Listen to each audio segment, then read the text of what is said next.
Ang tunay na layunin natin, hindi ang matalo si Nanakal at Shoot, kundi ang maging mas malakas pa para makapasok tayo sa NGL at mailigtas si Kite. Nangangahulugan lang yun na kailangan natin lalakas para matalo ang mga kalaban. Kahit hindi natin alam ang kakayahan nila.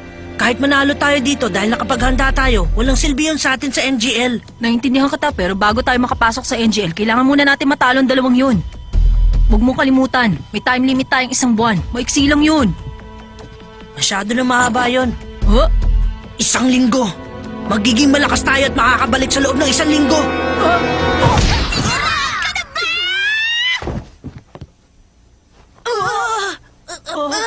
Biske!